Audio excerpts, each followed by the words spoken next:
पूज्य भगवान महावीर तथागत भगवान बुद्ध विज्ञ होते हुए भी लोक भाषाओं में गीता के ही संदेशवाहक हैं।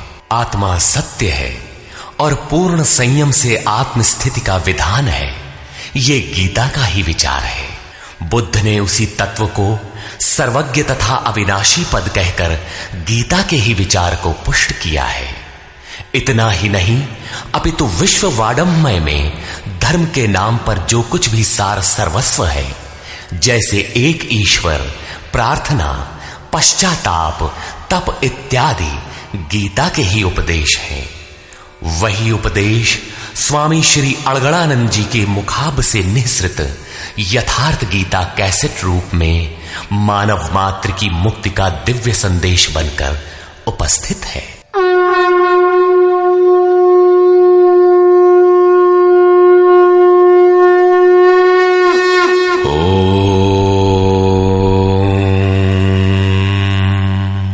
श्री परमात्मने नमः। यथार्थ गीता श्रीमद्भगवत गीता अथ पंचमो अध्यायः। अध्याय 3 में अर्जुन ने प्रश्न रखा था कि भगवान, जब ज्ञान योग आपको श्रेष्ठ मान्य है तो आप मुझे भयंकर कर्मों में क्यों लगाते हैं?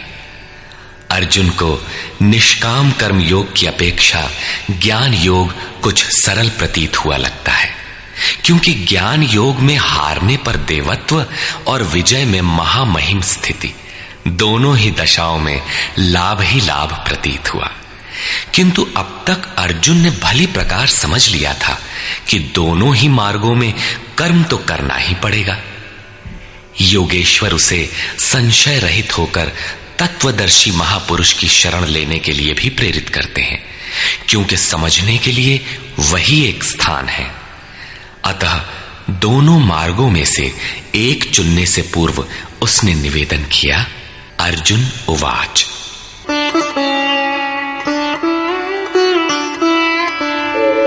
संन्यासं कर्मणां कृष्ण पुनर्योगं च शंससि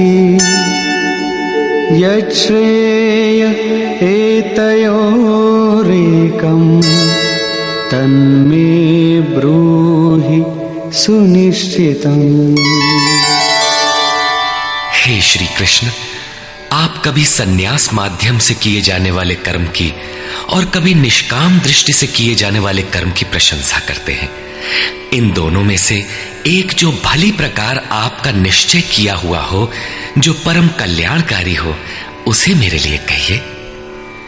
कहीं जाने के लिए आपको 2 मार्ग बताए जाएं, तो आप सुविधाजनक मार्ग अवश्य पूछेंगे। यदि नहीं पूछते तो आप जाने वाले नहीं हैं। इस पर योगेश्वर श्री कृष्ण ने कहा। श्री भगवान उवाच। संन्यासः कर्मयोगश्च निःश्रेयसकरावुभौ तयोस्तु कर्म संन्यासात् कर्मयोगो विशिष्यते। अर्जुन, संन्यास माध्यम से किया जाने वाला कर्म अर्थात ज्ञान मार्ग से किया जाने वाला कर्म और कर्म योग, निष्काम भावना से किए जाने वाले कर्म, ये दोनों ही परम श्रेय को दिलाने वाले हैं। परंतु इन दोनों मार्गों से संन्यास अथवा ज्ञान दृष्टि से किए जाने वाले कर्म की अपेक्षा निष्काम कर्म योग श्रेष्ठ है। प्रश्न स्वाभाविक है कि श्रेष्ठ क्यों है? ज्ञेयः स नित्य सन्न्यासी यो न द्वेष्टि न कांक्षति निर्द्वन्द्वो हि महाबाहो सुखं बन्धात् प्रमुच्यते। महाबाहु अर्जुन, जो न किसी से द्वेष करता है न किसी की आकांक्षा करता है, वो सदैव सन्यासी ही समझने योग्य है, चाहे वो ज्ञान मार्ग से या निष्काम कर्म मार्ग से ही क्यों ना हो। राग द्वेषादि द्वंद्वों से रहित वो पुरुष सुखपूर्वक भव बंधन से मुक्त हो जाता है।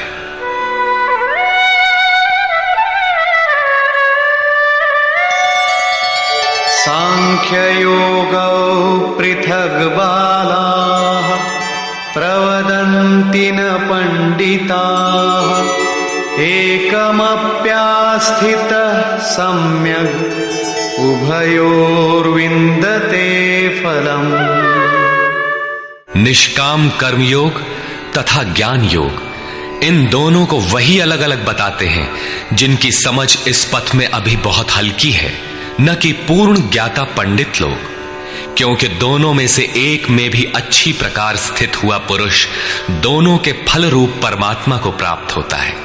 दोनों का फल एक है, इसलिए दोनों एक ही समान हैं।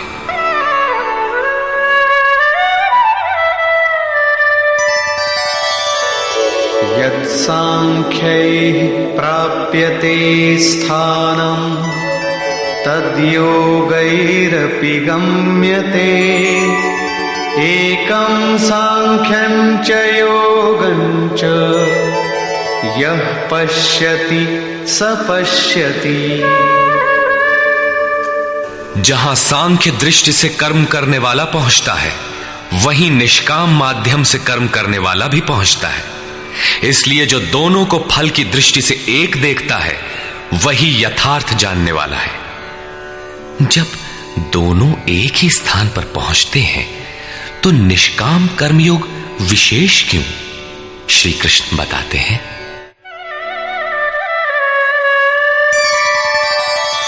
संन्यासस्तु महाबाहो दुःखमाप्तुमयो गतः योगयुक्तो मुनिर्ब्रह्म न चिरेणाधिगच्छति।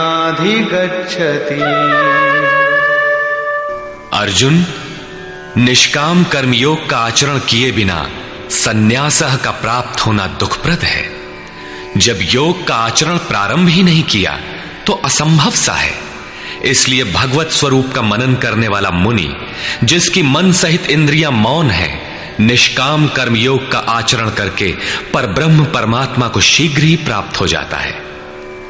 स्पष्ट है कि ज्ञान योग में निष्काम कर्मयोग का ही आचरण करना पड़ेगा, क्योंकि क्रिया दोनों में एक ही है। वही यज्ञ की क्रिया है, जिसका शुद्ध अर्थ है आराधना। दोनों मार्गों में अंतर केवल कर्ता के दृष्टिकोण का है। एक अपनी शक्ति को समझकर हानि लाभ देखते हुए इसी कर्म में प्रवृत्त होता है, और दूसरा निष्काम कर्मयोगी इष्ट पर निर्भर होकर इसी क्रिया में प्रवृत्त होता है। उदाहरणार्थ, एक प्राइवेट पढ़ता है, दूसरा नॉमिनेट। दोनों का पाठ्यक्रम एक ही है, परीक्षा एक है, परीक्षक निरीक्षक दोनों में एक ही है। ठीक इसी प्रकार दोनों के सद्गुरु तत्वदर्शी हैं और एक ही है, केवल दोनों के पढ़ने का दृष्टिकोण भिन्न है। पीछे जैसे श्री कृष्ण ने कहा कि काम और क्रोध दुर्जय शत्रु हैं, अर्जुन इन्हें तू मार। अर्जुन को लगा कि ये तो बड़ा कठिन है, किंतु श्री कृष्ण ने कहा, नहीं, शरीर से परे इंद्रियां हैं, इंद्रियों से परे मन है, मन से परे बुद्धि है, बुद्धि से परे तुम्हारा स्वरूप है। तुम वहां से प्रेरित हो। इस प्रकार अपनी शक्ति को सामने रखकर स्वावलंबी होकर कर्म में प्रवृत्त होना ज्ञान योग है। समर्पण के साथ इष्ट पर निर्भर होकर उसी कर्म में प्रवृत्त होना निष्काम कर्म योग है। दोनों की क्रिया एक है और परिणाम भी एक ही है। इसी पर बल देकर योगेश्वर श्री कृष्ण यहां कहते हैं कि योग का आचरण किए बिना सन्यास अर्थात शुभाशुभ कर्मों के अंत की स्थिति का प्राप्त होना असंभव है। श्री कृष्ण के अनुसार ऐसा कोई योग नहीं है कि हाथ पर हाथ रखकर बैठे बैठे कहो कि मैं परमात्मा हूं, शुद्ध हूं, बुद्ध हूं, मेरे लिए न तो कर्म है न बंधन, मैं भला बुरा कुछ करता दिखाई पड़ता भी हूं तो इंद्रियां अपने अर्थों में बरत रही हैं।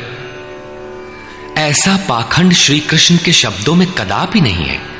साक्षात योगेश्वर भी अपने अनन्य सखा अर्जुन को बिना कर्म की ये स्थिति नहीं दे सके। यदि ऐसा वे कर सकते तो गीता की आवश्यकता ही क्या थी। कर्म तो करना ही पड़ेगा। कर्म करके ही सन्यास की स्थिति को पाया जा सकता है और योग युक्त पुरुष शीघ्र ही परमात्मा को प्राप्त हो जाता है। योग युक्त पुरुष के लक्षण क्या है, इस पर कहते हैं,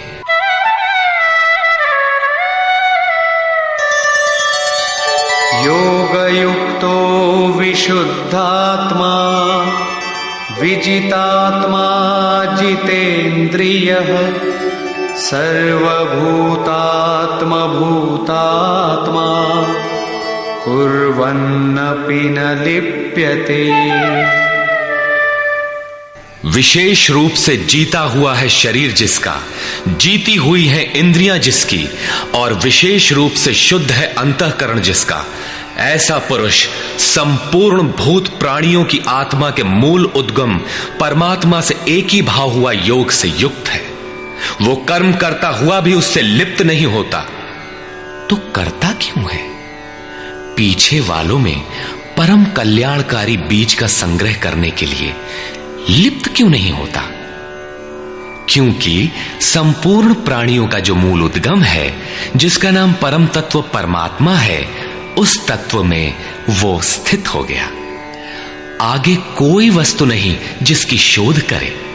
पीछे वाली वस्तुएं छोटी पड़ गई तो भला आसक्ति किसमें करे? इसलिए वो कर्मों से आवृत्त नहीं होता। ये योग युक्त की पराकाष्ठा का चित्रण है। पुनः योग युक्त पुरुष की रहनी स्पष्ट करते हैं कि वो करते हुए भी उससे लिप्त क्यों नहीं होता। नैव किंचित करोमीति युक्तो मन्येत तत्त्ववित् पश्यन् शृण्वन् स्पृशन् जिघ्रन् अश्नन् गच्छन् स्वपन् श्वसन् प्रलपन् विसृजन् गृह्णन् उन्मिषन् निमिषन्नपि इन्द्रियाणीन्द्रियार्थेषु वर्तन्त इति धारयन्।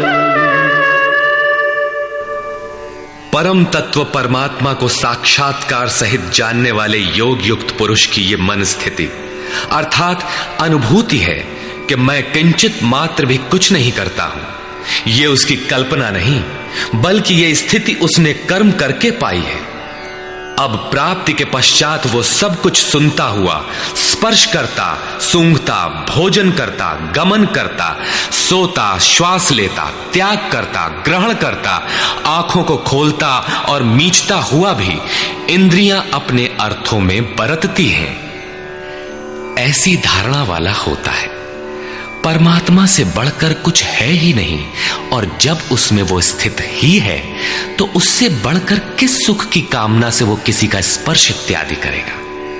यदि कोई श्रेष्ठ वस्तु आगे होती तो आसक्ति अवश्य रहती, किंतु प्राप्ति के बाद अब और आगे जाएगा कहां और पीछे त्यागेगा क्या? इसलिए योग युक्त पुरुष लिप्त नहीं होता। इसी को एक उदाहरण के माध्यम से प्रस्तुत करते हैं। ब्रह्मण्याधाय कर्माणि संगं त्यक्त्वा करोति यः लिप्यते न स पापेन पद्मपत्रमिवाम्भसा। कमल कीचड़ में होता है, उसका पत्ता पानी के ऊपर तैरता है, लहरें रात दिन उसके ऊपर से गुजरती हैं, किंतु आप पत्ते को देखें, सूखा मिलेगा। जल की एक बूंद भी उस पर टिक नहीं पाती।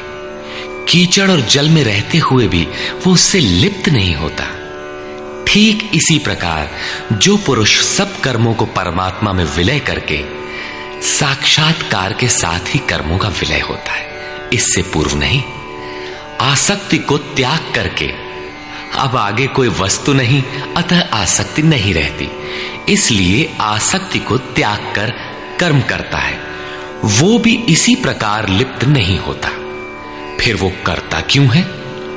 आप लोगों के लिए, समाज के कल्याण साधन के लिए, पीछे वालों के मार्गदर्शन के लिए इसी पर बल देते हैं। कायेन मनसा बुद्ध्या केवलैरिन्द्रियैरपि योगिनः कर्म कुर्वन्ति संगम त्यक्त्वात्मशुद्धये। योगी जन केवल इंद्रिय, मन, बुद्धि और शरीर द्वारा भी आसक्ति त्याग कर आत्मशुद्धि के लिए कर्म करते हैं। जब कर्म ब्रह्म में विलय हो चुके तो क्या अब भी आत्मा अशुद्ध ही है? नहीं, वे सर्वभूतात्म भूतात्मा हो चुके हैं। संपूर्ण प्राणियों में वे अपनी ही आत्मा का प्रसार पाते हैं। उन समस्त आत्माओं की शुद्धि के लिए, आप सबका मार्गदर्शन करने के लिए वे कर्म में बरतते हैं। शरीर, मन, बुद्धि तथा केवल इंद्रियों से वो कर्म करता है। स्वरूप से वो कुछ भी नहीं करता, स्थिर है। बाहर से वो सक्रिय दिखाई देता है, किंतु भीतर उसमें असीम शांति है। रस्सी जल चुकी, मात्र ऐंठन आकार शेष है, जिससे बंध नहीं सकता। युक्तः कर्मफलं त्यक्त्वा शान्तिमाप्नोति नैष्ठिकीम् अयुक्तः कामकारेण फले सक्तो निबध्यते। योग युक्त अर्थात योग के परिणाम को प्राप्त पुरुष जो सब प्राणियों के आत्मा के मूल परमात्मा में स्थित है, ऐसा योगी कर्म के फल को त्याग कर, कर्मों का फल परमात्मा उससे भिन्न नहीं है, इसलिए अब कर्म फल को त्याग कर नैष्ठिकीम शांतिम आपनोति, शांति की अंतिम अवस्था को प्राप्त होता है, जिसके आगे कोई शांति शेष नहीं है, जिसके पश्चात वो कभी अशांत नहीं होता। किंतु अयुक्त पुरुष जो योग के परिणाम से युक्त नहीं है, अभी रास्ते में है, ऐसा पुरुष फल में आसक्त हुआ। फल है परमात्मा, उसमें उसका आसक्त होना आवश्यक है, इसलिए फल में आसक्त होने पर भी काम कारेण निबध्यते, कामना करके बंध जाता है, अर्थात पूर्ति पर्यंत कामनाएं जागृत होती है। अतः साधक को पूर्ति पर्यंत सावधान रहना चाहिए। महाराज जी कहा करें, हो तनिको हम अलग, भगवान अलग है, तो माया कामयाब हो सकती है। कल ही प्राप्ति होनी हो, किंतु आज तो वो अज्ञानी ही है, अतः पूर्ति पर्यंत साधक को असावधान नहीं होना चाहिए। इसी पर आगे देखें। सर्वकर्माणि मनसा सन्न्यस्यास्ते सुखं वशी नवद्वारे पुरे देहि नैव कुर्वन्न कारयन्। जो संपूर्ण रूप से स्ववश है, जो शरीर, मन, बुद्धि और प्रकृति से परे स्वयं में स्थित है, ऐसा वशी पुरुष निसंदेह न कुछ करता है न कराता है। पीछे वालों से कराना भी उसकी आंतरिक शांति का स्पर्श नहीं कर पाता।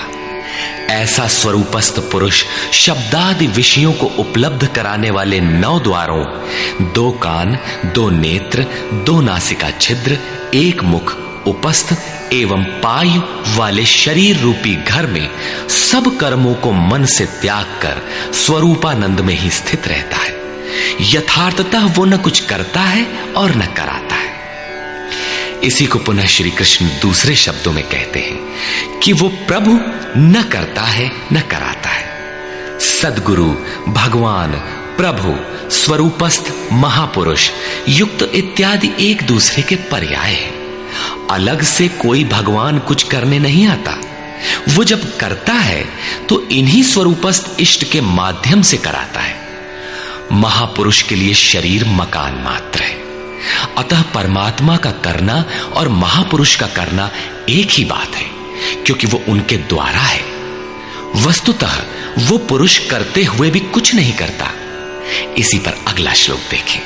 न कर्तृत्वं न कर्माणि लोकस्य सृजति प्रभुः न कर्मफल संयोगम् स्वभावस्तु प्रवर्तते।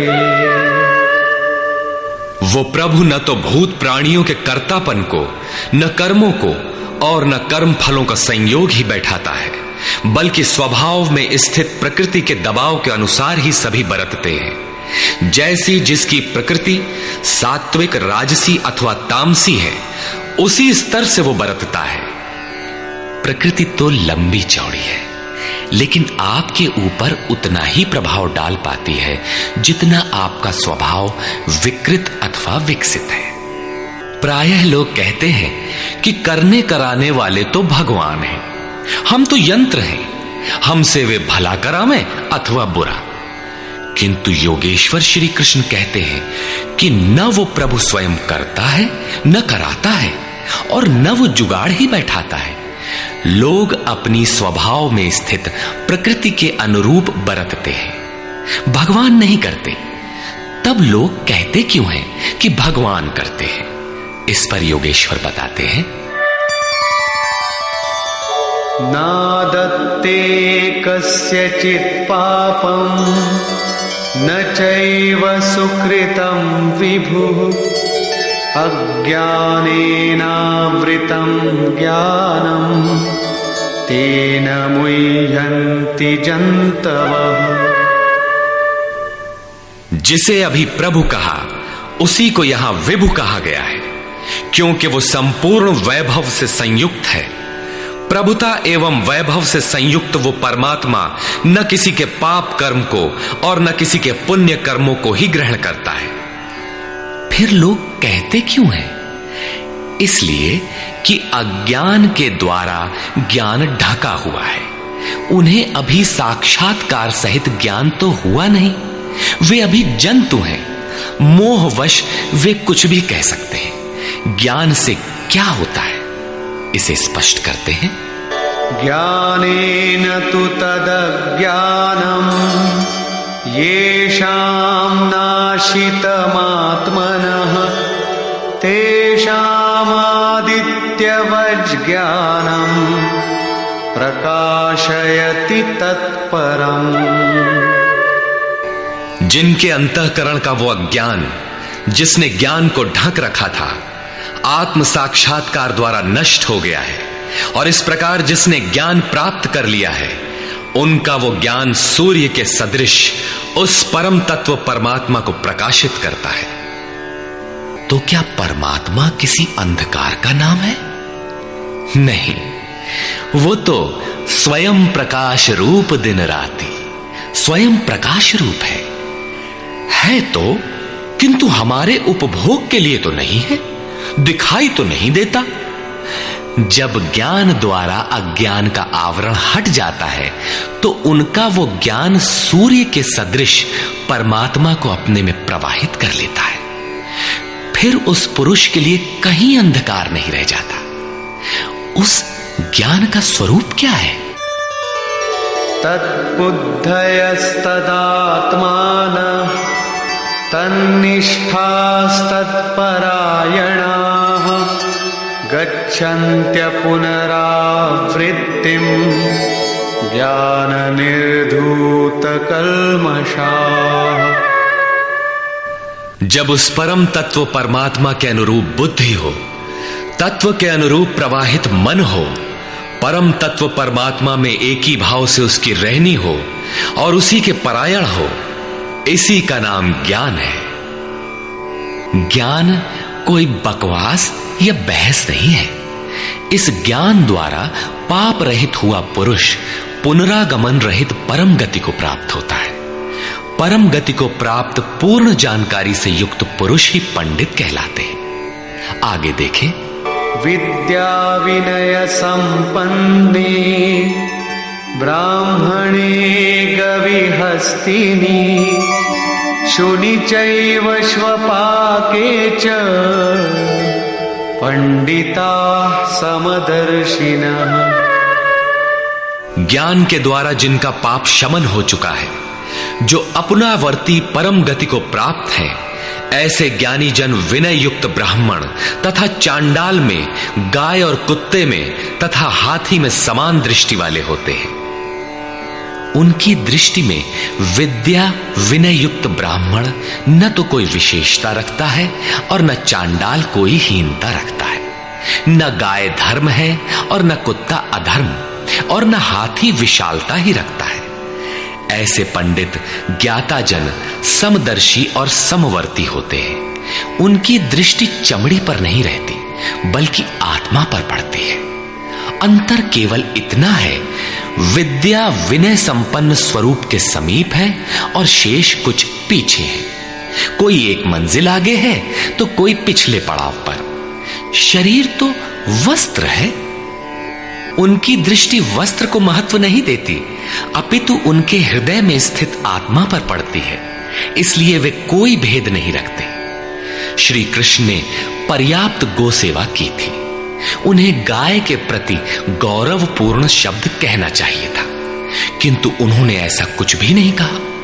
श्री कृष्ण ने गाय को धर्म में कोई स्थान नहीं दिया। उन्होंने केवल इतना माना कि अन्य जीवात्माओं की तरह उसमें भी आत्मा है। गाय का आर्थिक महत्व जो भी हो, उसका धार्मिक वैशिष्ट्य परिवर्ती लोगों की देन है। श्री कृष्ण ने पीछे बताया कि अविवेकियों की बुद्धि अनंत शाखाओं वाली होती है, इसलिए वे अनंत क्रियाओं का विस्तार कर लेते हैं। जबकि निष्काम कर्म योग में अर्जुन निर्धारित क्रिया एक ही है, यज्ञ की प्रक्रिया आराधना। अपुनरावृत्ति वाला ऐसा महापुरुष उस विद्या विनय संपन्न ब्राह्मण, चांडाल, कुत्ते, हाथी और गाय सब पर समान दृष्टि वाला होता है, क्योंकि उसकी दृष्टि हृदय स्थित आत्म स्वरूप पर पड़ती है। ऐसे महापुरुष को परम गति में क्या मिला है और कैसे, इस पर प्रकाश डालते हुए योगेश्वर श्री कृष्ण बताते हैं। इहैव तैर्जितः सर्गो येषां साम्ये स्थितं मनः निर्दोषं हि समं ब्रह्म तस्माद् ब्रह्मणि ते स्थिताः। उन पुरुषों द्वारा जीवित अवस्था में ही संपूर्ण संसार जीत लिया गया, जिनका मन समत्व में स्थित है। मन के समत्व का संसार जीतने से क्या संबंध? संसार मिट ही गया तो वो पुरुष रहा कहां? श्री कृष्ण कहते हैं, निर्दोषम हि समम ब्रह्म। वो ब्रह्म निर्दोष और सम है। इधर उनका मन भी निर्दोष और सम स्थिति वाला हो गया। तस्मात् ब्रह्मणि ते स्थिताः, इसलिए वो ब्रह्म में स्थित हो जाता है। इसी का नाम अपुनरावर्ती परम गति है। ये कब मिलता है? जब संसार रूपी शत्रु जीतने में आ जाए। संसार कब जीतने में आता है? जब मन का निरोध हो जाए, समत्व में प्रवेश पा जाए, क्योंकि मन का प्रसार ही जगत है। जब वो ब्रह्म में स्थित हो जाता है, तब ब्रह्मविद का लक्षण क्या है, उसकी रहनी स्पष्ट करते हैं। न प्रहिष्येत् प्रियं प्राप्य नो द्विजेत् प्राप्य चाप्रियं स्थिरबुद्धिरसम्मूढो ब्रह्मविद् ब्रह्मणि स्थितः। उसका कोई प्रिय अप्रिय होता नहीं, इसलिए जिसे लोग प्रिय समझते हैं उसे पाकर वो हर्षित नहीं होता, और जिसे लोग अप्रिय समझते हैं, जैसा धर्मावलंबी चिन्ह लगाते हैं, उसे पाकर वो उद्वेगवान नहीं होता है। ऐसा स्थिर बुद्धि, असम्मूढ़, संशय रहित ब्रह्मविद, ब्रह्म से संयुक्त ब्रह्मवेत्ता, ब्रह्मणि स्थितः, परात्पर ब्रह्म में सदैव स्थित है। बाह्यस्पर्शेष्वसक्तात्मा विन्दत्यात्मनि यत्सुखम् स ब्रह्मयोगयुक्तात्मा सुखमक्षयमश्नुते। बाहर संसार के विषय भोगों में अनासक्त पुरुष अंतरात्मा में स्थित जो सुख है उस सुख को प्राप्त होता है। वो पुरुष ब्रह्म योग युक्त आत्मा, पर ब्रह्म परमात्मा के साथ मिलन से युक्त आत्मा वाला है। इसलिए वो अक्षय आनंद का अनुभव करता है, जिस आनंद का कभी क्षय नहीं होता। इस आनंद का उपभोग कौन कर सकता है? जो बाहर के विषय भोगों से अनासक्त है। तो क्या भोग बाधक हैं? भगवान श्री कृष्ण कहते हैं, ये हि संस्पर्शजा भोगा दुःखयोनय एव ते आद्यन्तवन्तः कौन्तेय न तेषु रमते बुधः। केवल त्वचा ही नहीं, सभी इंद्रियां स्पर्श करती हैं। देखना आंख का स्पर्श है, सुनना कान का स्पर्श है। इसी प्रकार इंद्रियों और विषयों के संयोग से उत्पन्न होने वाले सभी भोग यद्यपि भोगने में प्रिय प्रतीत होते हैं, किंतु निसंदेह वे सब दुख योनयः, दुखद योनियों के ही कारण है।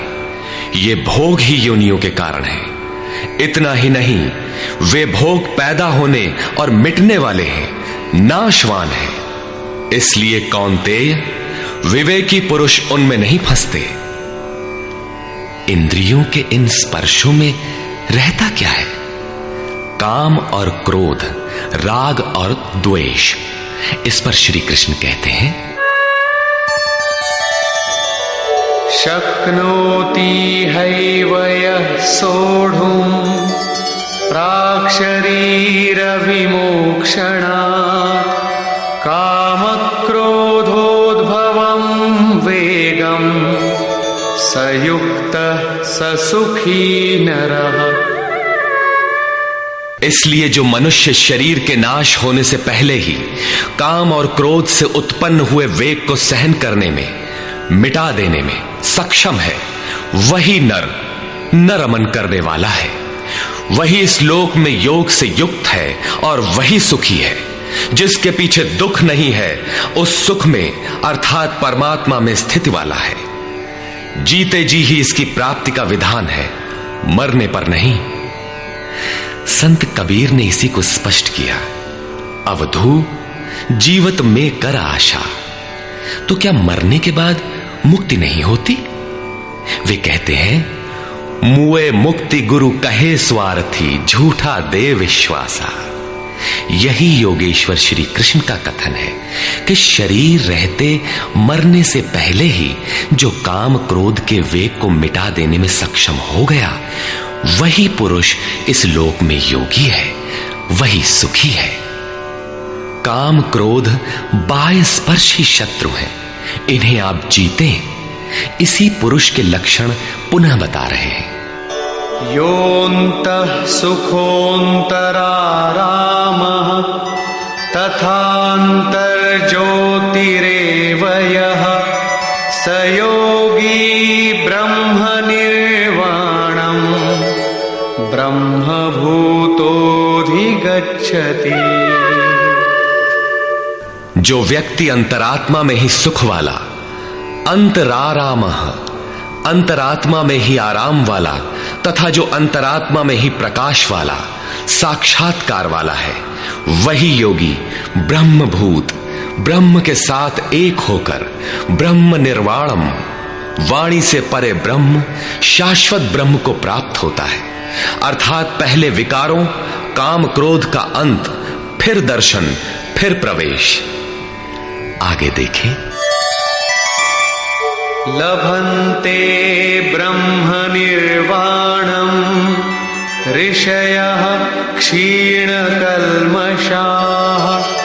छिन्नद्वैधायतात्मानः सर्वभूतहिते रताः। परमात्मा का साक्षात्कार करके जिनका पाप नष्ट हो गया है, जिनकी दुविधाएं नष्ट हो गई हैं, संपूर्ण प्राणियों के हित में जो लोग लगे हुए हैं, प्राप्ति वाले ही ऐसा कर सकते हैं। जो स्वयं गड्ढे में पड़ा है वो दूसरों को क्या बाहर निकालेगा। इसलिए करुणा महापुरुष का स्वाभाविक गुण हो जाता है। तथा यतात्मानः जितेंद्रिय ब्रह्मवेत्ता पुरुष शांत पर ब्रह्म को प्राप्त होते हैं। उसी महापुरुष की स्थिति पर पुनः प्रकाश डालते हैं। काम क्रोध वियुक्तानां यतीनां यतचेतसाम् अभितो ब्रह्म निर्वाणं वर्तते विदितात्मनाम्। काम और क्रोध से रहित जीते हुए चित्त वाले परमात्मा का साक्षात्कार किए हुए ज्ञानी पुरुषों के लिए सब ओर से शांत पर ब्रह्म ही प्राप्त है। बार बार योगेश्वर श्री कृष्ण उस पुरुष की रहनी पर बल दे रहे हैं जिससे प्रेरणा मिले। प्रश्न लगभग पूर्ण हुआ। अब वे पुनः बल देते हैं कि इस स्थिति को प्राप्त करने का आवश्यक अंग श्वास प्रश्वास का चिंतन है। यज्ञ की प्रक्रिया में प्राण का अपान में हवन, अपान का प्राण में हवन, प्राण अपान दोनों की गति का निरोध उन्होंने बताया था। उसी को समझा रहे हैं।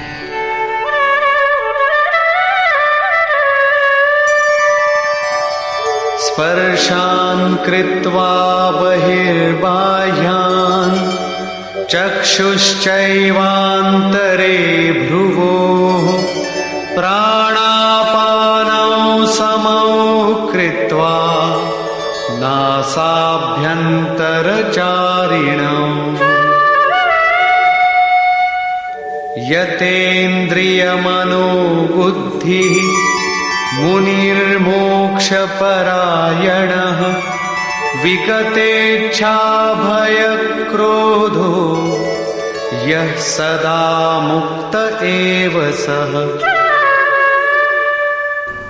अर्जुन, बाहर के विषयों दृश्यों का न चिंतन करते हुए उन्हें त्याग कर नेत्रों की दृष्टि को भ्रिकुटी के बीच में स्थिर करके, भ्रुवोः अंतरे का ऐसा अर्थ नहीं कि आंखों के बीच या भावों के बीच कहीं देखने की भावना से दृष्टि लगाएं। भ्रिकुटी के बीच का शुद्ध अर्थ इतना है कि सीधे बैठने पर दृष्टि भ्रिकुटी के ठीक मध्य से सीधे आगे बढ़े।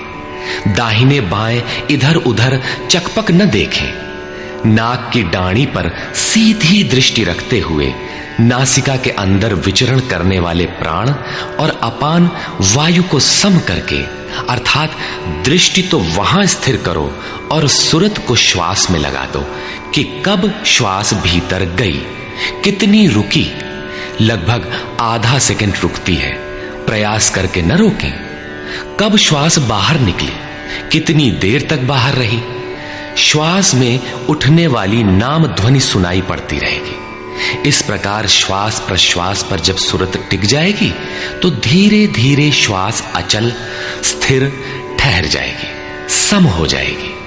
न भीतर से संकल्प उठेंगे और न बाह्य संकल्प अंदर टकराव कर पाएंगे। बाहर के भोगों का चिंतन तो बाहर ही त्याग दिया गया था, भीतर भी संकल्प नहीं जागृत होंगे। सुरत एकदम खड़ी हो जाती है, तैल धारावत। तेल की धारा पानी की तरह टप टप नहीं गिरती, जब तक गिरेगी धारा ही गिरेगी। इसी प्रकार प्राण और अपान की गति एकदम सम स्थिर करके इंद्रियों, मन और बुद्धि को जिसने जीत लिया है, इच्छा, भय और क्रोध से रहित, मननशीलता की चरम सीमा पर पहुंचा हुआ मोक्ष परायण मुनि सदा मुक्त ही है। मुक्त होकर वो कहां जाता है, क्या पाता है, इस पर कहते हैं भोक्तारं यज्ञ तपसां सर्वलोकमहेश्वरं सुहृदं सर्वभूतानां ज्ञात्वा मां शान्तिमृच्छति। वो मुक्त पुरुष मुझे यज्ञ और तपों को भोगने वाला, संपूर्ण लोकों के ईश्वरों का भी ईश्वर, संपूर्ण प्राणियों का स्वार्थ रहित हितैषी, ऐसा साक्षात जानकर शांति को प्राप्त होता है। योगेश्वर श्री कृष्ण कहते हैं कि उस पुरुष के श्वास प्रश्वास के यज्ञ और तप का भोक्ता मैं हूं। यज्ञ और तप अंत में जिसमें विलय होते हैं वो मैं हूं, वो मुझे प्राप्त होता है। यज्ञ के अंत में जिसका नाम शांति है वो मेरा ही स्वरूप है। वो मुक्त पुरुष मुझे जानता है और जानते ही मुझे प्राप्त हो जाता है। इसी का नाम शांति है। जैसे मैं ईश्वरों का भी ईश्वर हूं, वैसे ही वो भी है। निष्कर्ष, इस अध्याय के आरंभ में अर्जुन ने प्रश्न किया कि कभी तो आप निष्काम कर्म योग की प्रशंसा करते हैं और कभी आप संन्यास मार्ग से कर्म करने की प्रशंसा करते हैं। अतः दोनों में एक को जो आपका सुनिश्चित किया हो, परम कल्याणकारी हो, उसे कहिए। श्री कृष्ण ने बताया, अर्जुन, परम कल्याण तो दोनों में है। दोनों में वही निर्धारित यज्ञ की क्रिया ही की जाती है। फिर भी निष्काम कर्मयोग विशेष है। बिना इसे किए सन्यास अर्थात शुभाशुभ कर्मों का अंत नहीं होता। सन्यास मार्ग नहीं, मंजिल का नाम है। योग युक्त ही सन्यासी है। योग युक्त के लक्षण बताए कि वही प्रभु है। वह न करता है न कुछ कराता है, बल्कि स्वभाव में प्रकृति के दबाव के अनुरूप लोग व्यस्त हैं। जो साक्षात मुझे जान लेता है वही ज्ञाता है, वही पंडित है। यज्ञ के परिणाम में लोग मुझे जानते हैं। श्वास प्रश्वास का जप और यज्ञ तप जिसमें विलय होते हैं, मैं ही हूं। यज्ञ के परिणाम स्वरूप मेरे को जानकर वे जिस शांति को प्राप्त होते हैं, वह भी मैं ही हूं। अर्थात श्री कृष्ण जैसा महापुरुष जैसा स्वरूप उस प्राप्ति वाले को भी मिलता है। वह भी ईश्वरों का ईश्वर, आत्मा का भी आत्म स्वरूपमय हो जाता है। उस परमात्मा के साथ एक ही भाव पा लेता है। अर्थात एक होने में जन्म चाहे जितने लगे। इस अध्याय में स्पष्ट किया कि यज्ञ तपों का भोक्ता महापुरुषों के भी अंदर रहने वाली शक्ति महेश्वर है। अतः ओम तत्सदिति श्रीमद्भगवद्गीता सूपनिषत्सु ब्रह्म विद्यायाम योग शास्त्रे श्री कृष्णार्जुन संवादे यज्ञ भोक्ता महापुरुषस्त महेश्वरः नाम पंचमोऽध्यायः। इस प्रकार स्वामी अड़गड़ानंद कृत श्रीमद् भगवद गीता के भाष्य यथार्थ गीता का 5वां अध्याय पूर्ण होता है। हरि ओम तत्सत।